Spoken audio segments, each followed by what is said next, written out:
రాష్ట్రంలోని 7 ప్రభుత్వ ఆసుపత్రుల్లో ఫ్రీగా టిఫా స్కానింగ్ యంత్రాలను అందుబాటులోకి తీసుకొచ్చినట్లు ఆరోగ్య శాఖ మంత్రి సత్యకుమార్ యాదవ్ ప్రకటించారు. రాష్ట్రంలోని నర్సీపట్నం, తుని, నందిగామ ఏరియా ఆసుపత్రుల్లోనూ, ఒంగోలులోని ఎంసీహెచ్లోనూ, పార్వతీపురం, తెనాలి, అనకాపల్లి జిల్లా ఆసుపత్రుల్లో ఈ టిఫా స్కానింగ్ యంత్రాలు అందుబాటులోకి తీసుకొచ్చినట్లు ఆయన మీడియాకు తెలియజేశారు.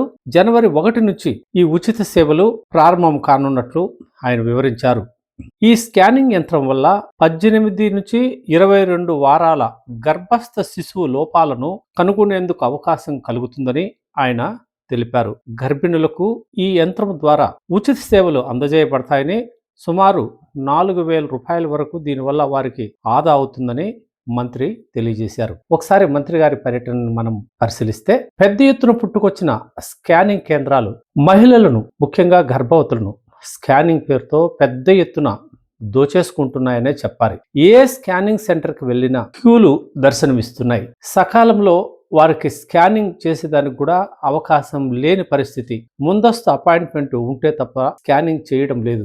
ఈ నేపథ్యంలో ఉచితంగా ఈ స్కానింగ్ సేవలు అందుబాటులోకి తెచ్చేందుకు రాష్ట్రంలోని 7 గుర్తించబడిన ప్రభుత్వ ఆసుపత్రుల్లో ఈ టిఫా స్కానింగ్ యంత్రాలని అందుబాటులోకి తీసుకురావడం చాలా మంచి పరిణామం. ఈ వీటిల్లోనే కాక అన్ని ప్రభుత్వ ఆసుపత్రుల్లో, జిల్లా ఆసుపత్రుల్లో, ఏరియా ఆసుపత్రుల్లో కూడా ఈ సౌకర్యాన్ని యుద్ధ ప్రాతిపదికన ప్రభుత్వం చేపట్టాల్సిన అవసరం ఉందని పలువురు అభిప్రాయపడుతున్నారు.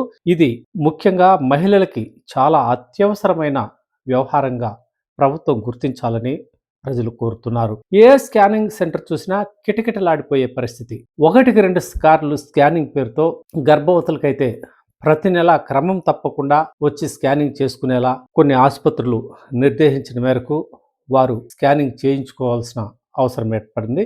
ఈ నేపథ్యంలోనే పెద్ద ఎత్తున గర్భవతులకు ఈ సేవలు అందుబాటులోకి తెచ్చేందుకు ప్రభుత్వం రాష్ట్ర వ్యాప్తంగా ఈ స్కానింగ్ యంత్రాలను తక్షణమే అందుబాటులోకి తెచ్చేందుకు యుద్ధ ప్రాతిపదికన చర్యలు తీసుకోవాలని పలువురు కోరుతున్నారు.